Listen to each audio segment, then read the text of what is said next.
Hello, everybody, and welcome to the second episode of the Nature's Calls podcast.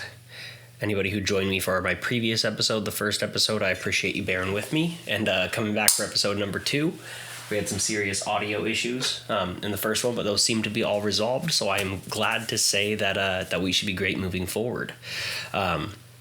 Anyway, I'm your host, Nature Erdman, and these are Nature's Calls.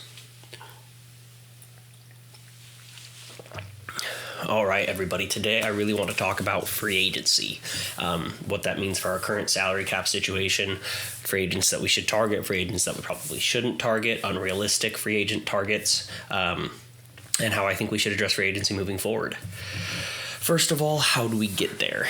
Most of you know that we have been in salary cap hell for quite some time. It's been the only knock about what the Chargers can do this offseason and why Jim Harbaugh will not be able to bring us straight to contention. However, most of you know that we just had a massive bump in the salary cap, $35 million, the largest salary cap jump that we've ever seen. In addition to some rollover, that puts our salary cap for this year at about $262.9, basically $263 million that we can spend. However, we're in the 290s for our actual salary cap currently. So obviously there's going to have to be some cuts. We've all talked about this. We've all talked about the big 4 contracts or the big 3 contracts if you don't include Keenan. And obviously that some of them are going to have to be cut along the way. Now it doesn't look like we have to cut as much. However, there is still going to be cuts that need to be made. So I want to talk about how we only have to shave 20 plus million, 22, 24, somewhere in that range once we get exact final numbers. A lot better than the 45 million over a cap that we were expected to be. But we do have to get that money off the books to be cap compliant. We do need to do that in the next 2 weeks. So expect some of these cuts to happen right away to get underneath that cap.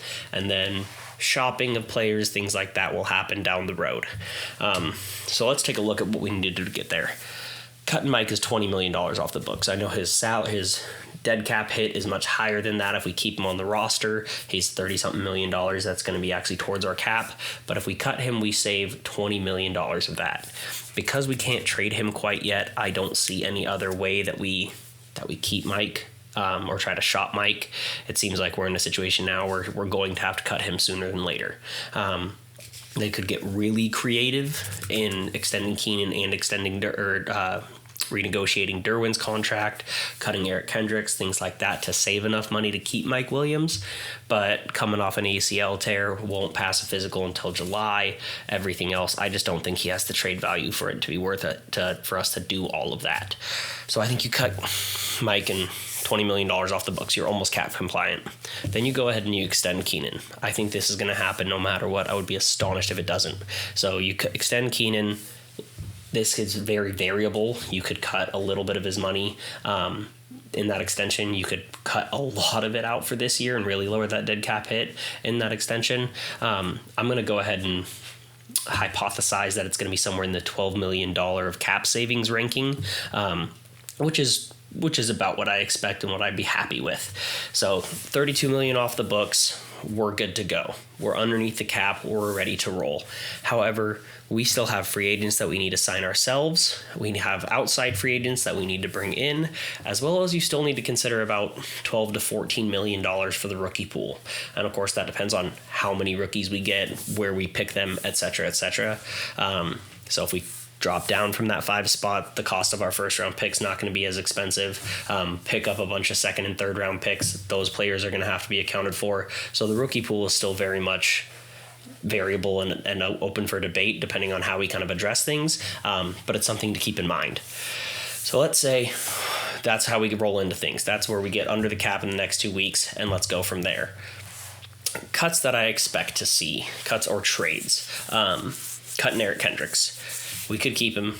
We have a really bad issue with the linebacker spot right now. Linebackers are incredibly important in Harbaugh's defense and Minter's defense.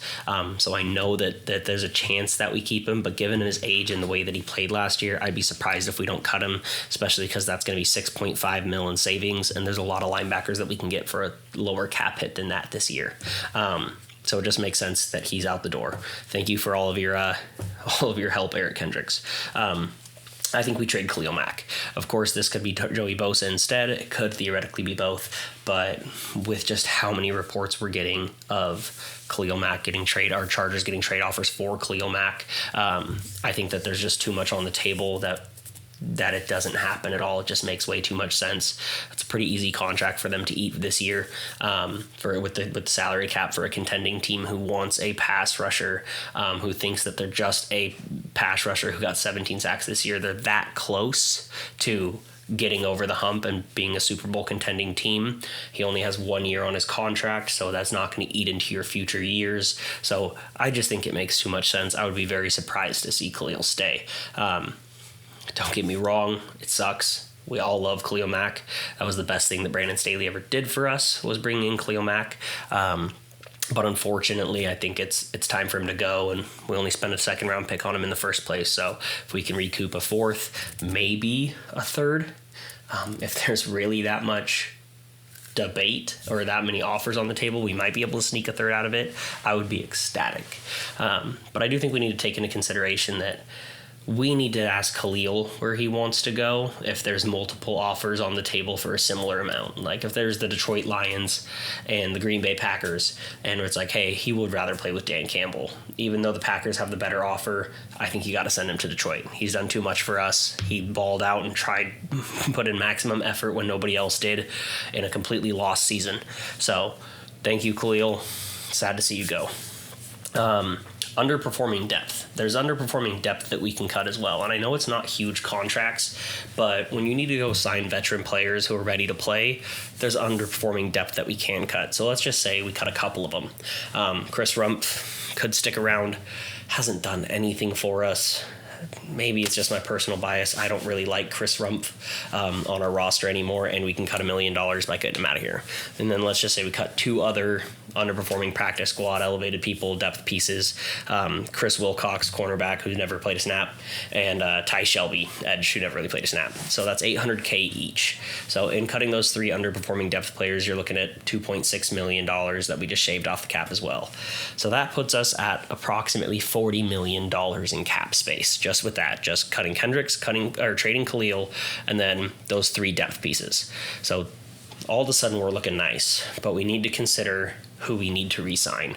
And I think there's 2.5 no-brainer signings. First one's Cameron Dicker. We're going to re-sign him. There's no way we don't. I think you got to pay him a decent amount to put him into that medium to upper echelon of kickers, just because he did have such a great season. $4 million a year, I think, would get the job done. You sign him to a 4-year, $16 million deal. Alohi is another one that I think we need to bring back.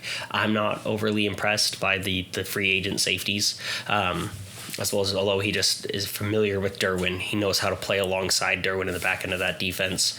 And he played so well. I think he was like top 7 PFF grades for safeties this year. Obviously, he missed some games with injury, but he balled out. And with him being projected and these are PFF projections, by the way. I've used SpotTrack as well. They're decently close to each other, but I'm using PFF for our numbers today, since that's the most popular ones that people are used to. He's projected for 1 year, $2.67 million. I think he comes back on a longer deal. I would give him 3 years, $9 million. I'd be willing to go up to a $10.5 million offer. Just kind of depends on how we can construct that contract, which I'll get into in just a minute. But 3 years, $9 million for Alohi, $3 million a year on average. I think that's enough to keep him. Raheem Lane, I think with him being just such a stud special teamer and Ryan Ficken really liking him, I think it just makes sense to bring him back on an ERFA tender for $985K. So basically $1 million contract.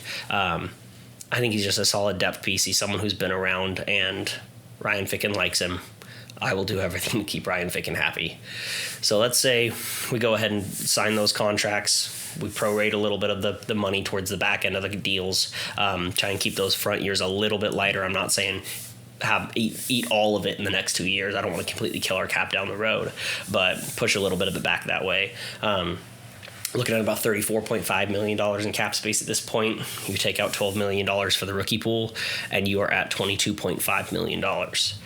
you can do some stuff with $22.5 million, especially if you construct the contracts the right way. However, you can't do a lot, and you sure as heck can't make a big splash free agent signing, which I'm not recommending that we do. I think you need a couple of solid mid-tier signings and then a bunch of smaller depth signings. However, we have a lot of holes. We have a lot of holes to fill, and $22.5 million isn't really going to do it. This is where Joey Bosa comes into play. We're kind of mixed right now on if we think Bosa is going to stick around or not. I know a lot of people had the reports of Brandon Staley having a great conversation with Joey Bosa the other day and squashing the Michigan-Ohio State beef, and everybody's thinking it sounds like Joey Bosa is going to stick around now. They could have easily just had a conversation that was, hey, getting to know you. He could have even told him, hey, we're going to try and send you somewhere. We're going to try and send you to a contender. We're going to do what we can to get you in another spot. All love. It's all good. And Joey could have been okay with that. And they're just keeping it quiet. Like, that very easily could have happened. Do I believe that that's the case? Maybe, maybe not. But let's not say that because he got to know Harbaugh and he's excited for the season that means he's going to surefire to stay with the Chargers. But let's get into his numbers. So if we trade him pre 6-1, it's 14.4 mil in savings. Post 6-1, it's 22 mil. I don't think the trade happens post 6-1. I think it's be hard to pull off post draft and post free agency. So many teams, because his contract hit is big enough that I think that teams are going to have a difficult time eating that contract after free agency and after the draft. I think you could pull off a trade like that down the road. Let's say someone suffers serious injury. They need to restructure somebody throughout the year to bring in an edge rusher. But again, that's a really bloated contract to bring in. I think that has to happen pre-free agency or beginning of free agency, and before the draft, so that people know effectively what they're going and looking for to draft, especially because Bosa does have a 2-year deal that is being traded. He is not on his last year like Khalil is. So you can't really look at it as much of a rental. So something to consider. For the rest of the time when I'm talking about cap space, I'm going to say that we're trading Bosa pre 6-1. So that puts us at 49 million in cap space, 37 in effective cap space, which I'm considering after the rookies. So there's some ways to pull some money out of our hats and make something happen here. But let's talk about what we do with that 22.5 with Joey or 37 million without Joey that we have. I'm kind of picky about my free agent criteria. What I'm looking for is 1 to 2 year deals. Would I be open to 3-year deals on some of these? Of course, if it's for the right price. Would I be open to a Josh Jacobs or a Saquon Barkley? If we can make the money work on a 4-year deal, I would not be overly upset about it. I'd be really happy once they're on my team. Sitting here talking in a podcast right now, obviously it's a little bit more finicky than that. I'm worried about our budgets and stuff like that. But you put Saquon Barkley in a Chargers uniform and I'm pumped. I'm freaking out about it. But from the financial standpoint, it doesn't make a ton of sense right now. For starting positions, I want seasoned vets. I want guys who I trust to go in there and play their role and especially lead the younger guys, and particularly on defense. That's what I'm looking for in that starter position. I'm fine with younger guys for depth, and I'm fine with younger guys for specifically the running back position. However, younger guys at a high-quality starting caliber don't hit free agency. They just don't.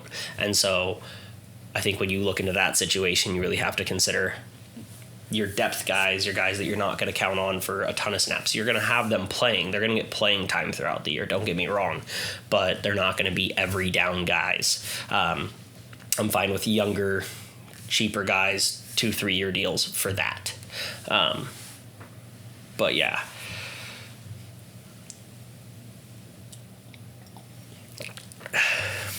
Let's talk about how we sign these players. For those who don't know, there's a lot of ways that you can construct contracts. That's not just your AAV. So I know people talk about, okay, they signed him to a 3-year, $30 million deal. So it's $10 million a year average annual value, or AAV. That does not mean that the cap hit is $10 million, $10 million, and $10 million.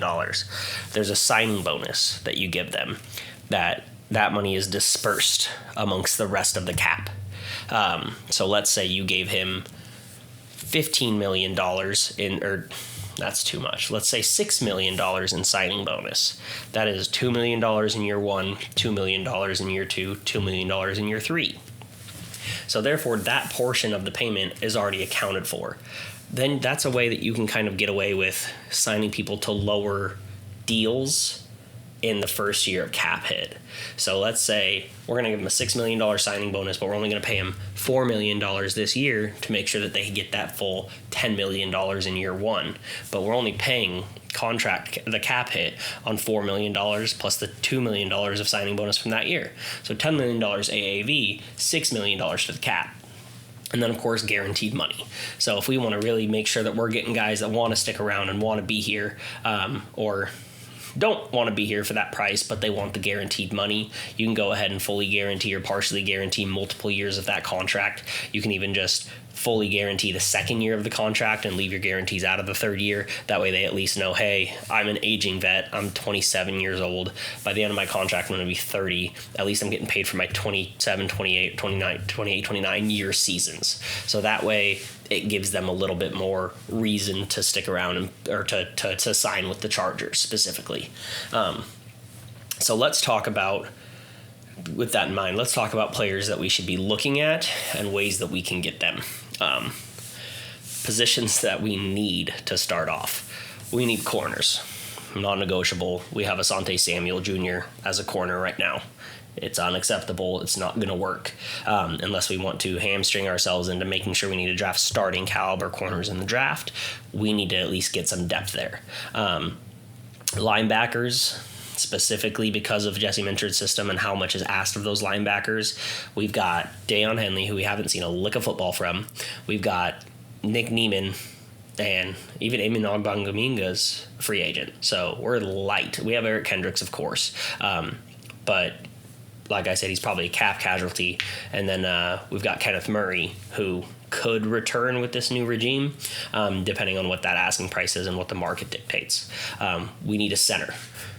I know a lot of people want to draft a center in the draft because it is such a studly draft.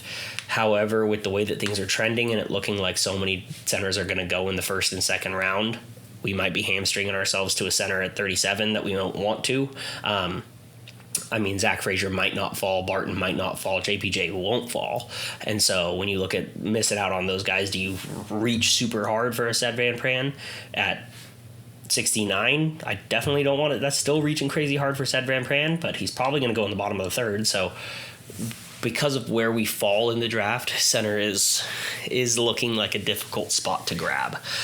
So I think you need to grab a veteran who is solid, not necessarily spectacular, but solid enough to start if we do miss out in the draft, but not too big of a cap hit that if we do get a Frazier in a later round or we do get a Seth Van Pran in the fourth, then we're okay with if we have to push them down the road if they have to be the backup.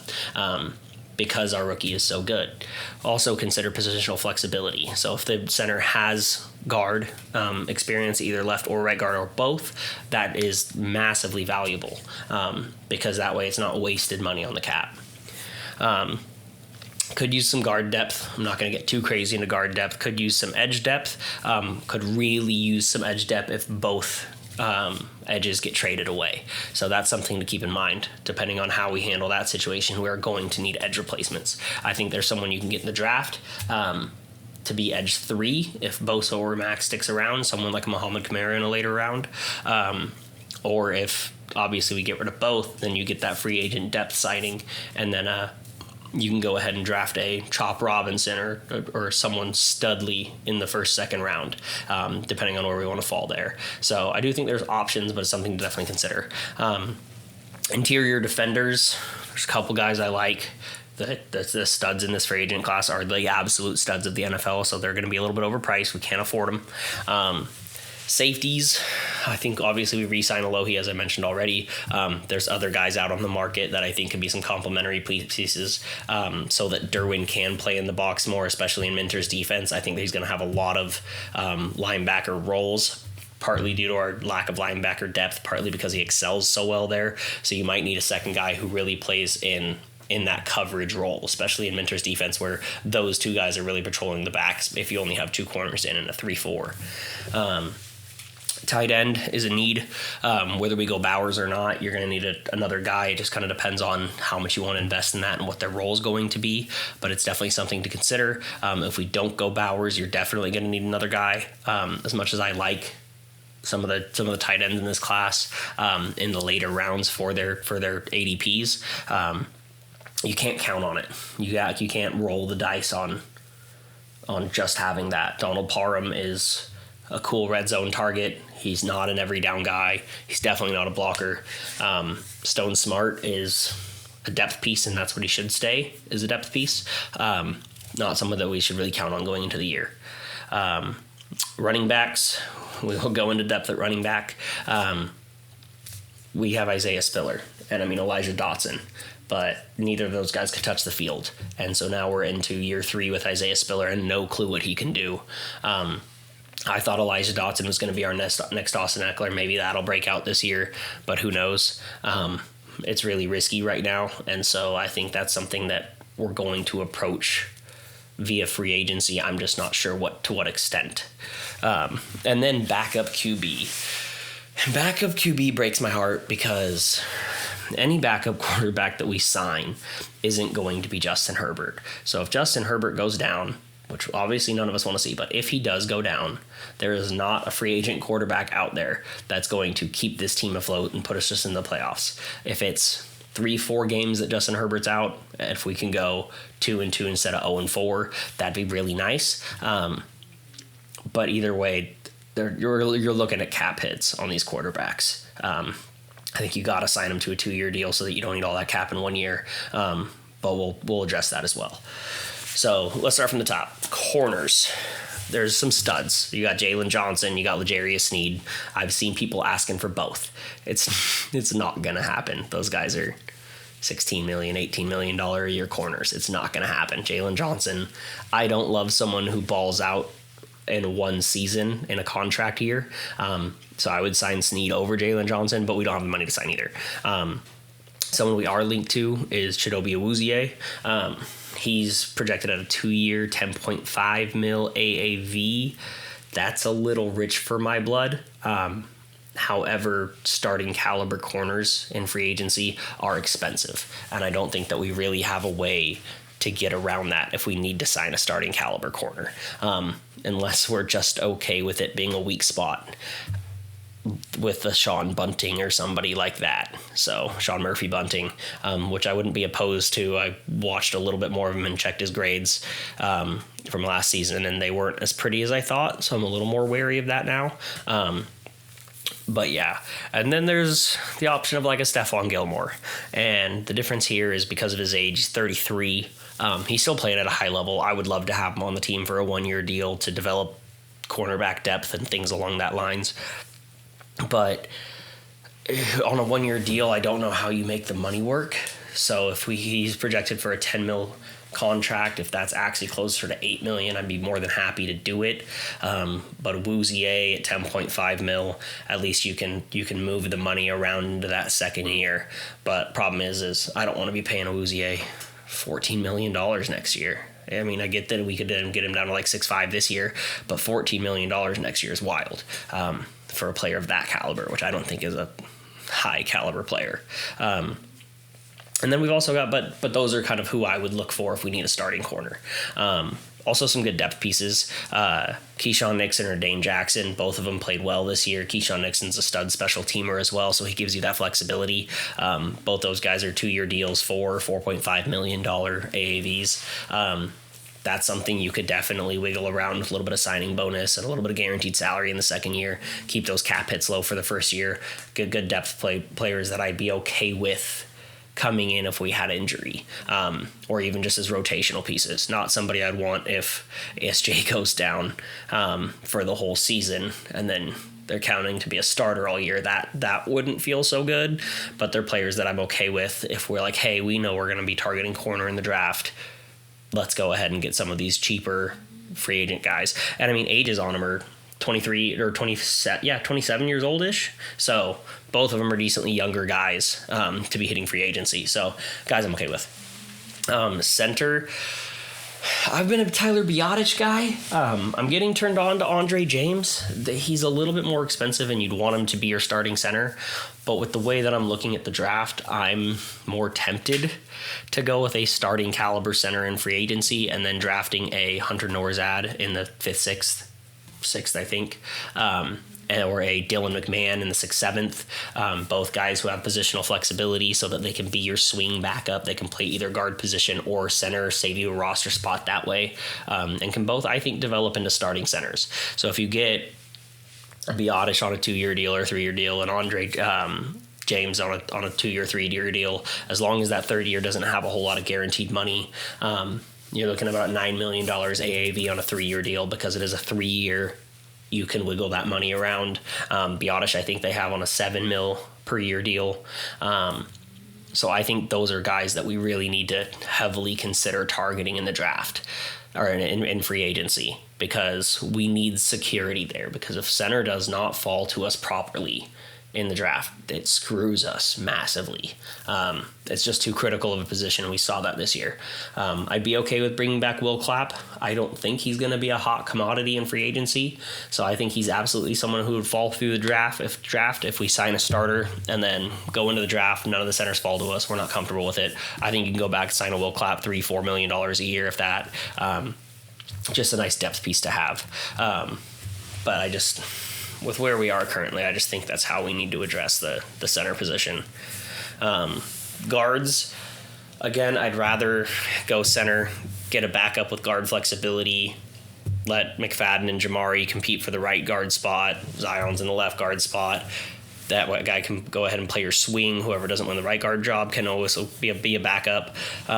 But there is a couple of guards in free agency that I'd be okay with. Someone like an Andrew Van Rotten, a little bit older, 1-2-year deal, $3 million a year, get him for cheap. He's a little bit older. I think he's 30. But someone who could fill that hole if that's the direction that we have to go. Let's say we don't get any centers in the draft. Everything just falls apart. We end up signing Will Clapp back. We sign a Andrew Van Rotten, something like that. Edges. So the problem with the edges, if we let them both go, they're just so expensive to replace. And there's no way in heck that we're going to be able to afford Josh Allen, a Brian Burns, a Danielle Hunter. Those are 24 plus a mil a year guys. We're not going to be able to make it happen. So either way, we're going to be scrounging up our edges. The one thing that does give me solace here is that I don't think that Khalil Mack and Joey Bosa specifically really work in this system because you do need your edges to be playing outside linebacker and dropping into coverage on occasion, just for you to be able to pull off those disguised blitzes and things like that. Khalil Mack, I think, can play a little bit of the defensive end position. Joey Bosa could play that designated OLB and not play 100% of the snaps, depending on the coverages. But letting them both go if we get proper compensation. If we get 2 4s, I'm over the moon. If we get a 3 and a 4, I'm really happy. If we get 2 3s, I'm ecstatic. I would love them both. Ship them away. Put a bow on them if we can get 2 third-round picks for those guys. I just think it's something that we have to do because of the cap situation. And again, we need to build this roster in Jim Harbaugh and Jesse Minter and Greg Roman's vision. And that's not going to happen in year 1. But we need to get close because the more we hamstring ourselves sticking with a certain system to try and make our guys be able to play successfully, the harder it's going to be to transition again next year. We want to transition as much into that new defense and new offense as possible so that we can hit the ground running in 2025. That being said, a couple of edge guys that I do like, Josh Uche. I know he's kind of falling off slowly. He's 25 years old, though. 1 year, $7.25-ish million is what they're looking at. I think I'd be happy to bring him in for that. Andrew Van Ginkel is a 6.5 mil AAV. I believe he's like 28, 29 years old. Was a rotational guy, special teamer mostly in Miami, and then ended up playing a ton of playing time this year and was like the 5th or 6th or 7th highest graded edge defender this year. Guy was every single time Miami was on TV. I heard, oh, there goes Van Ginkel, and he's hard to miss. He got sunshine, long flowing blonde hair. Hard to miss. You see him out there. But guy was a stud. What did he grade? 91.1 PFF grade as an edge rusher. And you're talking a 2-year, 6.5 AAV. Yeah. If we're going to get an edge in the draft, and this is going to be a young edge, like a Chop Robinson or somebody like that, who's not going to be 100% ready for full time rotation, similar to how we handled Thule last year, you put a Van Ginkel in there to do a snap rotation with Chop Robinson, I think that's a great fit. And he's athletic enough to split at the OLB and drop into coverage at times.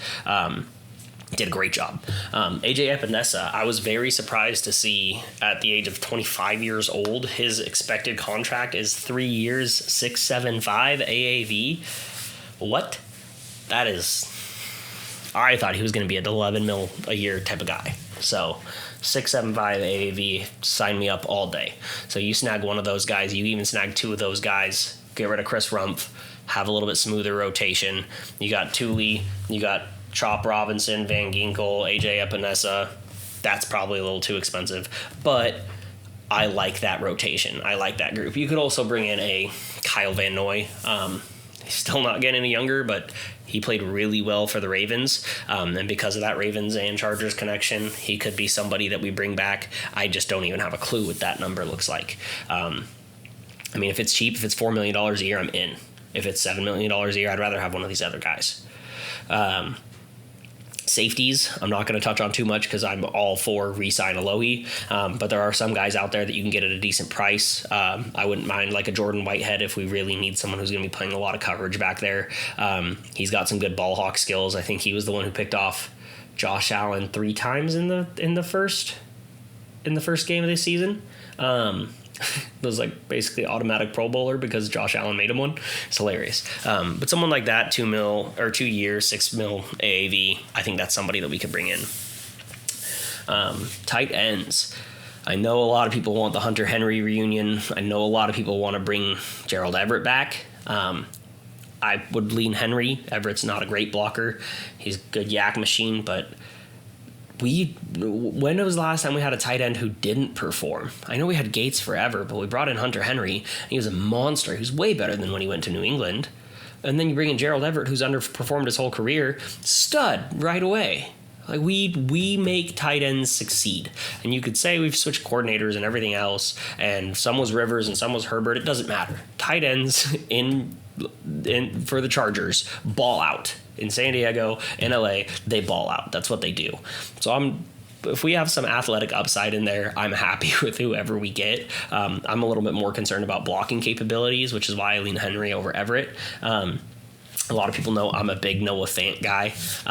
I think that just because I know a lot of people keep saying you're just holding on to the fact that he's a high draft pick. No, I'm holding on to his super high athletic potential and the fact that he's a solid run blocker, because look what we did with Gerald Everett. What could we do with Noah Fant? And so I think you bring him in here. He has a career year. You sign him on a 2-year deal. He balls out. He goes somewhere else. He sucks for them again. That's fine. I don't care. I want to see what you do for us. Of course, if we bring in Brock Bowers, a lot of this point is moot. So we'll see. I'm also a huge Ben Sinnott guy. He plays a lot of fullback, so it's hard to see exactly how we use him. I just think he's an absolute weapon, but we'll save that for a draft episode. But all 3 of those guys are going to be $5 to $7 million a year. There's also like Austin Hoopers and Mike Gesicki's who you could get in for $2 to $3 million a year and be just straight pass catchers. But that's not really going to fly with what Harbaugh wants to do. So I just don't see that working out. Linebackers. We skipped linebackers. This is tough for me. I want a veteran leader at linebacker. Bobby Wagner, Levante David, Devin White, to a lesser extent. Our linebacker group is young. We got to draft one. How high we draft one, I don't know. I hope it's Junior Colson so that transition's seamless. If it's Meiji in the 7th, we need to draft a linebacker somewhere. Henley and Neiman aren't going to do it for us. You need that vet presence that Bowman can really communicate with, and be able to lead those guys out there on the field. And so I think that those are the guys that you get it with. Bobby Wagner, I know he's up there in age, so you wouldn't really be able to count on him a full complement of snaps. He's 33, but he's still Bobby Wagner. His IQ is outrageous. He's a tackling machine. And if you're really getting him on a 1-year, $4 million deal, I'm all for it. Lavonte David's like 35 years old, but a 1-year, $5 million deal to be a player coach out there, I wouldn't hate it. Devin White, 1 year, $7 million. He's been slowly declining, and he's only 26, which is kind of disappointing. And he might be hanging his hat on a little bit of his draft pedigree. So that's a hard one. I'm a big Devin White fan, so maybe I'm just being a fan bias here. But a 1 year, $7 million deal feels awesome. Then there's some expensive guys out there. I know a lot of people want a Patrick Queen. It's too rich for our blood. He's projected for $18 million a year. I just think he got revitalized in that Baltimore defense. I don't think he's ever going to play up to an $18 million a year contract. If you're telling me $10 million a year, it'd be a different conversation. But we just can't. I don't think that there's any way that we make that happen. I was surprised Frankie Louvu was on my can't touch list because I thought he was going to be a $14, $16 million a year guy, somewhere in that range. PFF has him at 310, so 3 years, 10 AAV. If we push the money around, that's someone I would be really happy with. My only issue with it is he doesn't bring the veteran presence that I'm looking for, but Frankie Louvu is a machine, and he seems just like a gritty, hard-working dude. He's 27 years old. You sign him on a 3-year deal through his age 30 contract. Not a ton of money guaranteed in the third year, but the huge signing bonus, I think that's something that you could make work, and I think that's something that I'd be willing to do. Yeah, didn't think I was going to get someone like him, so that makes me happy. And then we go into backup quarterbacks. What do you do? Tyler Huntley, Tyrod Taylor, Jacoby Brissett. I like Brissett. I don't really think he has any connections with the coaching staff that I could think of off the top of my head. Huntley and Tyrod both have connections with Greg Roman, and of course Huntley with Baltimore. And so both of those make a ton of sense. Will Tyrod Taylor come back after he punctured his lung? I don't know. I don't know how much of it was a freak accident and shouldn't ever happen again, or is he really that turned off by it? But either way, those guys are $6 million a year, so you got to sign them to a 2-year to avoid that cap hit, would be my say. Push that money down the road a little bit, try and keep that cap hit to like 4.5 this year. I don't see another way to get around it, unless you really just want to roll with Max Duggan or Easton Stick. And so that's... If Herbert goes down for 4 games, Tyler Huntley, Tyrod Taylor can win us 2 games.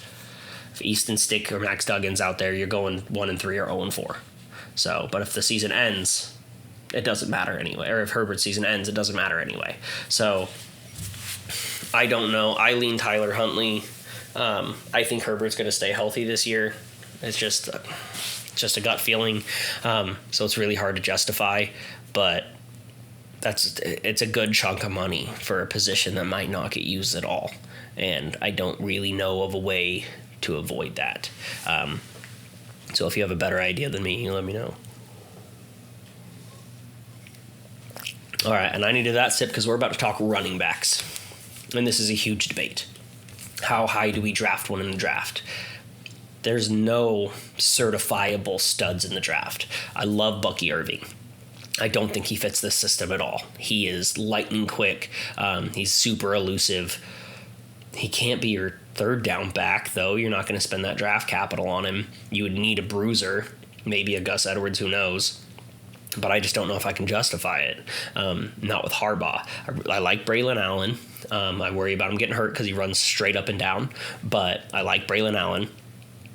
How high does he go? I like Isaac Guerendo. If he falls to the 5th, 6th, I'd be okay with it. I'm not an estimate guy, but again, we'll save most of this for the draft episode. But yeah, and I'm a huge huge Trey Benson guy. I think he fits this offense perfectly. But again, we have so many holes to fill. How high do you want to draft a running back? And I really think Trey Benson goes in the third or fourth. So in the free agent aspect, I know a lot of people want Saquon or Josh Jacobs. Me too, but $12 million a year is what they're projected at. 11.75 and 12. I can't pay that, not in today's running back market. And I know a lot of people think it's going to take a huge dip because there's no franchise tags this year. What's the low ball? $8 million a year?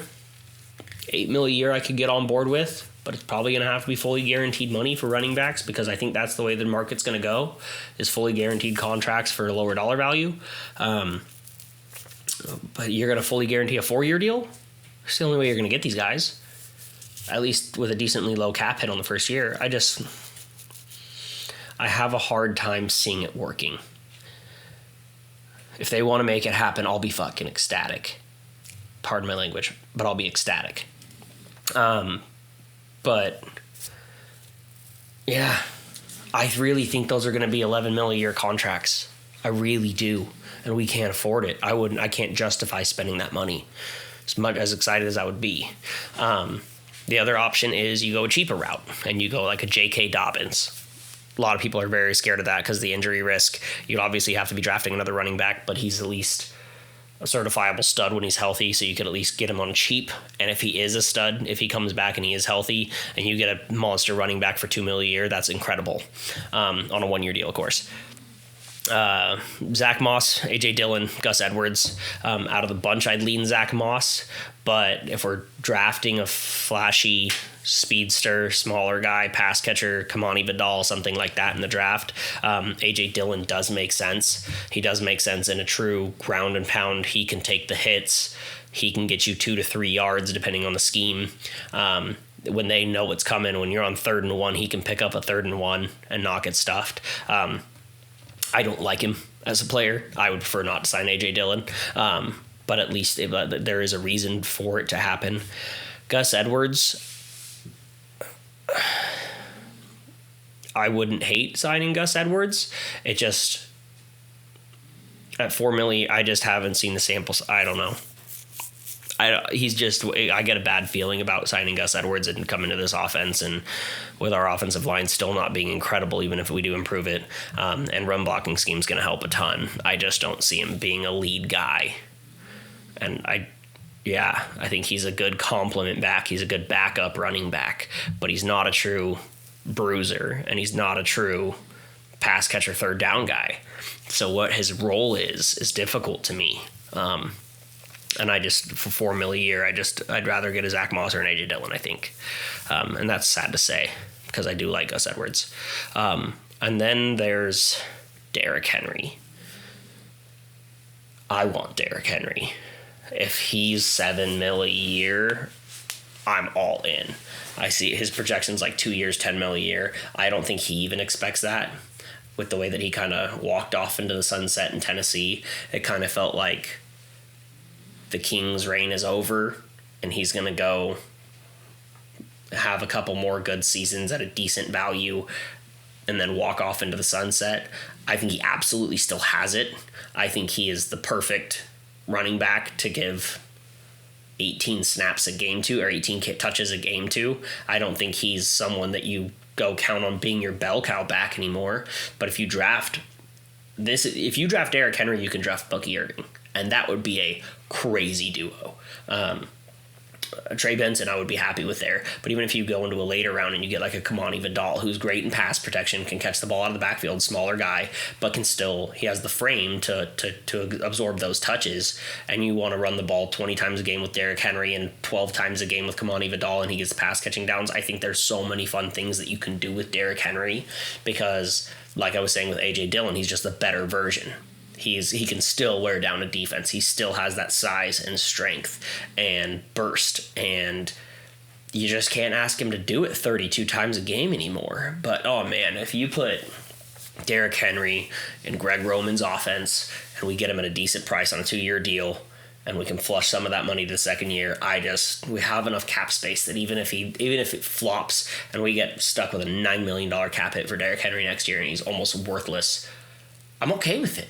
I'm okay with it because it has so much upside and it's such a good gap to bridge. So that truly takes some of the burden off of Justin Herbert. You get J.K. Dobbins, Zach Moss, A.J. Dillon, Gus Edwards. It could, but it also could not. That could fail. Saquon Barkley, Josh Jacobs, absolutely would be great, but if I can get Derrick Henry for only 2 years instead of paying a running back for 4 years, and then next year in the draft we can get a true bell cow guy in the third round, second round, depending on what the talent's there, or 2 years from now, I'm all for that. It just makes so much more sense to me. Again, who knows if it's me being stuck in my ways because I like him so much, but I just think that there's so much fun upside that you could play with Derrick Henry. And then, of course, there's tons of other guys out there. You can hop on PFF and look at their free agent rankings.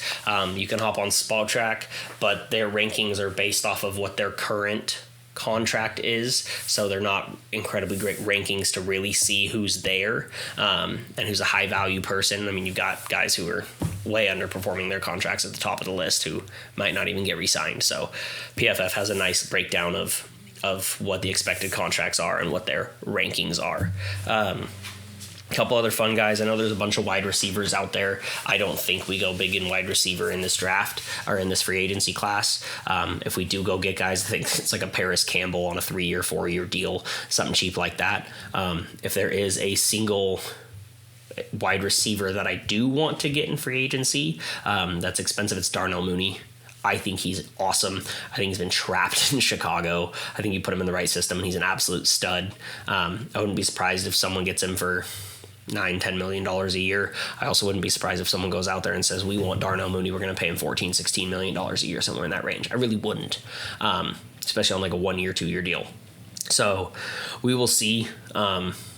But I don't really think it's a position we're going to invest in heavily in free agency, especially with the number 5 pick. And I know most of us are now leaning Malik Nabers or trade down for Bowers. So we'll see how it shakes out. I would be surprised if we don't end up with a weapon in the first round. If we do trade back deep and get multiple first and second round picks, I'm all cool with it and rebuild the defense. I'm all for rebuilding the defense. But if we stay in the top 10, I don't see how it's not Nabers or Bowers. I think it just has to be. Those are the only two values there. Or if Odunze falls. If we trade down to the Falcons and Bowers and Nabers are both gone and Odunze's there all day long. All day long. When I compare him to Malik Nabers, I much prefer Malik Nabers as a fit, but Odunze is also a stud. But again, we'll address these all in the draft episode. Today was all about free agency. I appreciate you coming. I hope you liked what you had to hear. I just wanted to run through a couple names for you guys, think of who we should realistically be targeting, as well as what we're going to have to do or may have to do to get cap space. And again, keep Joey Bosa with all the other cuts that I had. You're talking $22.5 million in free agency money. It's not a lot, but you can make some deals happen. You just might have to be more aggressive with pushing that cap back to the next year. You do let go of Joey, $37 million. Oof, that's some spending money. We can make some things happen. We can really rebuild this in Harbaugh's image. But we'll get into the draft probably on the next episode. We'll probably wait till the combine kicks off and start getting some fun information and some numbers to look at and who's wowing the scouts and who's underperforming and maybe we'll hear something about MHJ actually showing up to the combine instead of just sitting at home, but we'll see. It'll be a fun episode. I look forward to doing that soon. Might be a 2-parter, but I appreciate everybody coming today. I hope you guys enjoy it. I hope the sound was better today, and these were Nature's Calls.